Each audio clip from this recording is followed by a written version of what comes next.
Young and the Restless 2-week spoilers July 28 to August 8. Victor shuts Kane down hard. On Monday, July 28, Nikki Newman, Melody Thomas Scott, is fully prepared to trade Chancellor Industries for Nick Newman, Joshua Morrow, but she won't sign the electronic documents until she sees him. Amanda Sinclair, Miss Hale Morgan, is trying to make it happen, but Nikki pushes to see Nick first. Part of it is an affidavit of his innocence since he has been framed. So Amanda takes Nikki and Lauren Fenmore, Tracy Bregman, to the storage room, but guess what? Lots of blood. No Nick. Nikki's really mad. She won't sign the papers. Amanda was so close to getting Chancellor for Kane. Billy Abbott, Jason Thompson, Sharon Newman, Sharon Case, and Sally Spectra, Courtney Hope, get bloody Nick back to the club car, and Sally hikes down for help. She comes back later and says the tracks are clear and have been for days. Meanwhile, Carter Vincent Stalba is using Lily Winters, Crystal Khalil, as a human shield, holding a gun on her. Carter confesses to drugging the liquor and stabbing Damian Kane, Jermaine Rivers, and Chancellor Connor Floyd is trying to talk him down, telling him to put down the gun and all that. Carter is ranting about doing all this for Kane, who says he never asked for any of it. Then Carter drags Lily away. Billy runs into Lily and Carter and also tries to talk the guy down. Chance and Kane catch up to them. Kane tells Carter, "Let her go. Take me." Carter lets her go. Then Chance gets between Kane and Carter and fights him for the gun. Chance is shot dead. A few minutes later, Carter shoots himself dead. Kane has Amanda turn off the cell phone blockers. She calls the cops. Jack Abbott, Peter Bergman, blasts Kane for getting 3 people killed. He says Chance's death is going to crush Nina Webster, Trisha Cast, Nate Hastings, Sean Dominic, and Jill Abbott, Jess Walton. Absolutely it will. Young and the Restless spoilers. Lily's apology and Billy's warning. Lily apologizes to Kane for thinking he killed Damian. But Billy thinks Kane should not move back to Genoa City as he planned because everybody there is against him.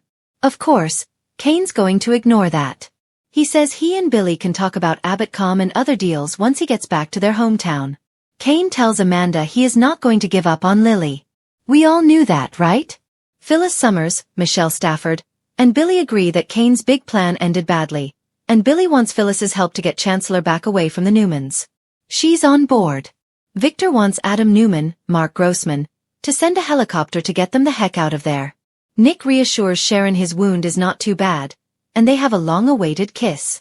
Victor, like Jack, is also blaming Kane for everything. Victor vows to make Kane pay for all of this, including Nick's injury. Billy tells Nikki and Lauren that Nick is okay, and she runs off to cuddle her boy. On Tuesday, July 29th, Lily has to tell Nate that his brother Damian was murdered. Nate is going to be devastated. He lost his new brother. Kane being in town is going to be messy because Nate's not going to want to look at his face. Kyle Abbott, Michael Mealer, and Audra Charles, Zuleika Silver's struggle for power gets dangerous. I don't know if it's going to get literally dangerous. We'll see. But in the end, they both are probably going to be in trouble with Claire Grace Newman, Haley Aaron, and Nate. Billy and Phyllis are in a position to defend Kane. Billy and Phyllis still both think that Kane is the solution to all their problems. Carter going nuts wasn't his fault. It wasn't like he asked him to do any of that. But Jack and Victor, of course, think this is all on Kane. Young and the Restless spoilers Wednesday, July 30th. On Wednesday, July 30th, Amy Lewis, Valerie Pettiford, gets the awful news from Nate that her son is dead, and she is going to be inconsolable. I hope it doesn't set back her cancer. Victoria Newman, Amelia Heinley, and Adam are finally getting along as siblings. They've got a peace deal. The rest of the family is probably going to be amazed. Victor teaches Kane a lesson on Wednesday. Victor's going to slap Kane down. But then again, the mustache can't really stop the plan that Kane's already got in motion since he's had Holden Novak, Nathan Owens, busy working for him all this time. So we'll see how it goes long run. I think Victor might have met his match in this new Kane. Power struggles and family feuds heat up in Young and the Restless July 29th to August 1st spoilers.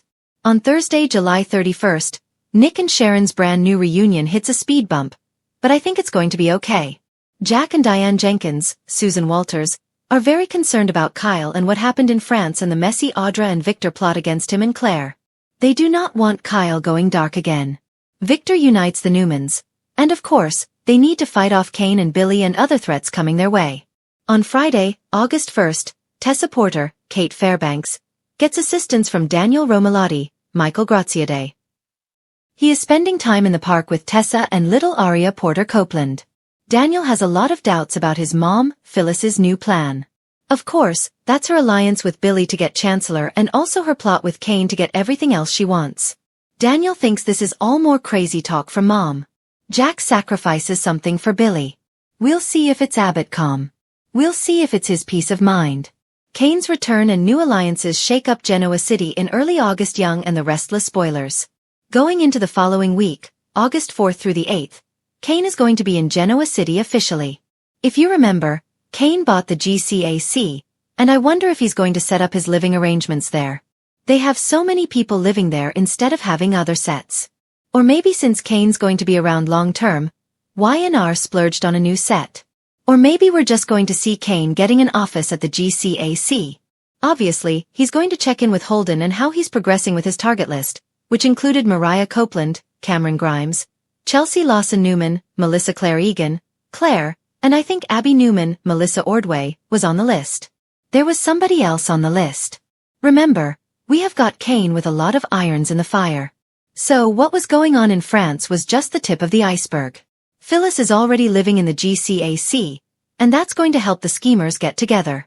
I think we're going to see a lot of Billy and Phyllis plotting there with Kane. Sally, of course, may wonder where this leaves her.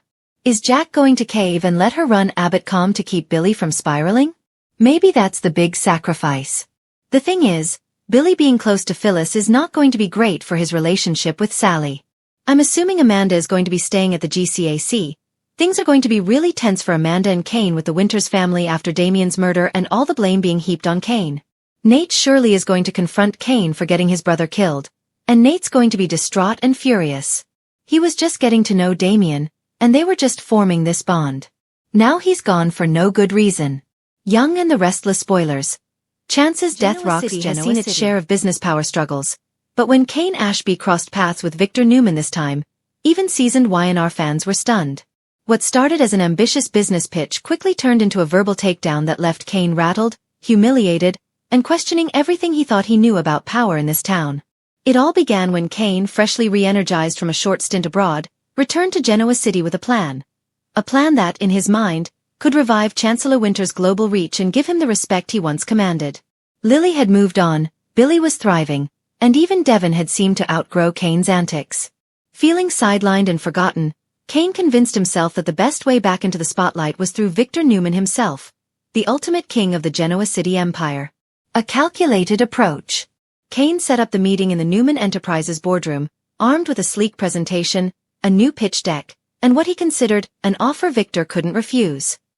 He envisioned a bold joint venture, Newman Enterprises and Chancellor Winters co-launching a new media platform targeting international investors.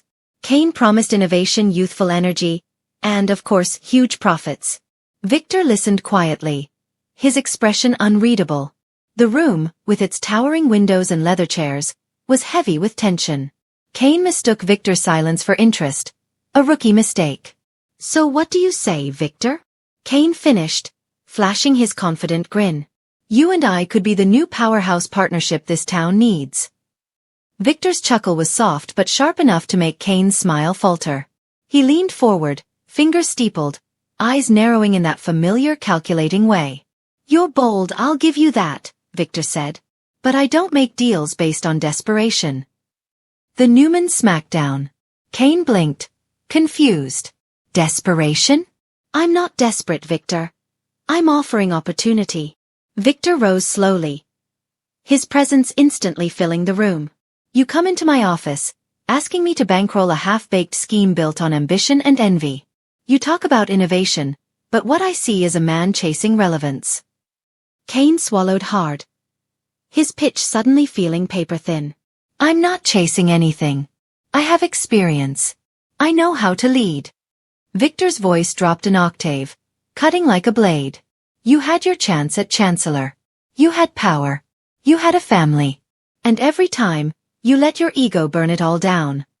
He walked around the table until he stood just inches from Kane. "I don't invest in instability, Mr. Ashby. The silence that followed was deafening. Cain felt the sting of truth. His career had been a carousel of second chances, each one ending in self-destruction, lies, betrayals, missteps. But hearing Victor Newman, the man who defined authority in Genoa City, call him unstable was like being branded publicly. Cain's counterattack. Still, Cain wasn't about to leave defeated. "You know, Victor," he said, straightening his jacket, "you talk about loyalty and stability, but your empire is built on intimidation. You don't inspire success. You control it." Victor smiled, not the kind of smile that suggested amusement, but one that signaled danger. "Control," he said, "is what keeps this city running. You mistake control for corruption because you've never had real power, only the illusion of it." Cain took a step forward. Maybe it's time Genoa City saw a new kind of power, one that doesn't come from fear. Victor's eyes flared briefly, and then he laughed, a deep knowing laugh that filled the room. "You think you can outmaneuver me, boy? You think you can challenge Newman Enterprises? You couldn't even keep your own family together, and you expect me to trust you with mine?" The words landed like thunder. Cain's jaw tightened, and for a fleeting second, he looked like he might fight back. But Victor wasn't done. "You want to build something?" Victor continued, pacing slowly. "Then build it. Prove yourself. But don't ever come into my office expecting me to hand you credibility. That's not how this world works. Not in my town." The fallout. By the time Cain left Newman Towers, his confidence was in ruins.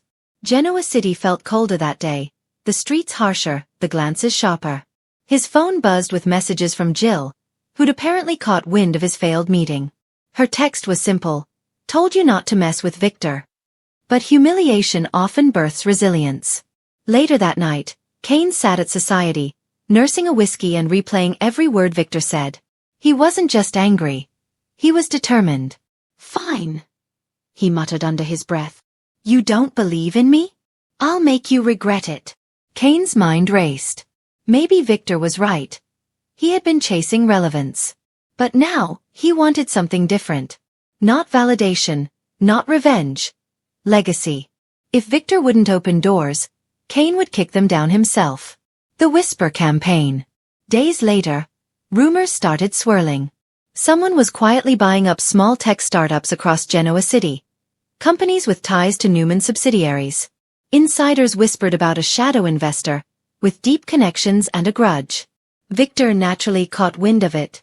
His instincts told him Cain was behind it, but instead of reacting immediately, he waited. The Newman patriarch always preferred watching his enemies build their own traps before striking. At Chancellor Winter's, Devon was livid. "He's going after Newman, Dev," Lily warned. "If Victor thinks we're involved, we're all in danger." "I'm not protecting him this time," Devon replied. Cain made his bed. The showdown. Round 2. It didn't take long for Victor to summon Cain again. This time, not to discuss business, but to end the game. "You've been busy," Victor said, flipping a folder across his desk. "Acquiring companies that belong to me." Cain smirked. "It's just business, Victor. You told me to prove myself, and I am." Victor leaned forward, eyes cold. "You're playing checkers on my chessboard, son. Don't mistake movement for strategy." When Cain didn't respond, Victor's tone hardened. "You want to build an empire? Do it without my shadow looming over you. Because if you ever come for Newman again..." He paused, letting the silence stretch. "You won't walk away next time." Cain stood his ground but felt the chill in Victor's words. This wasn't just a warning. It was a promise. A new beginning or the end.